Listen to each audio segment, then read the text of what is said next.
The name of the game now in HPV head and neck cancer is de-escalation. De-escalation of treatment, de-escalation of cost, de-escalation of post-treatment unnecessary procedures based on muddy waters of the diagnostic scans, and then finally maybe de-escalation of anxiety.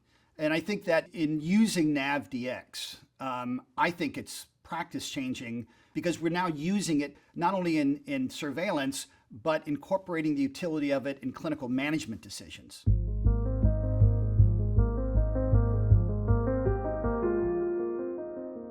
Before NavDx, the tools we had to surveil for cancer recurrence was our physical examination and radiographic imaging studies. And those two tools are relatively imperfect. And with the introduction of NavDx, which has a much accurate and precise way of identifying cancer in a much earlier stage, we're more confident that we are doing a better job at watching our patients. I think that the NavDx is a practice-changing test. I think it's changed surveillance. I think it changes management of patients, both in the initial setting for the curative intent and also in recurrent and metastatic disease. And we use it. We found it practically in the real world very effective. I found it as one strong piece of information in scenarios where clinically things may be indeterminate. Found it helpful in scenarios when patients have had treatment and we're trying to identify could they be at high risk or low risk for recurrence.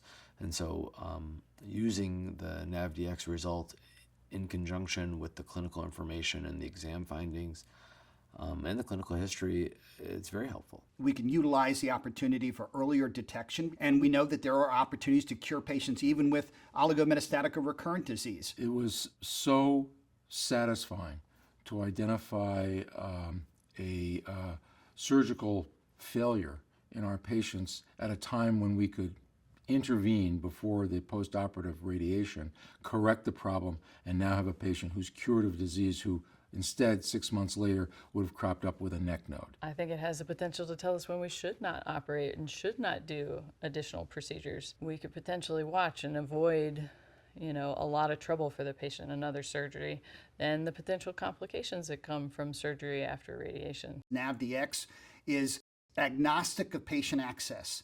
It's agnostic of a patient waiting 3 months to get a PET scan.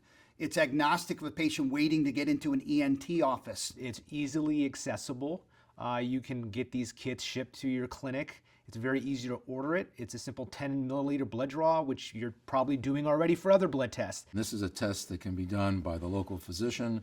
I understand that you can actually order the test and people will go to the house and draw the blood for us. So these are ways that we can avoid a patient having to come in frequently, particularly for following for recurrence. So I think this is a big convenience. The remarkable thing about this NavDx blood test is that it has and it will change the way we take care of patients with HPV-associated throat cancers.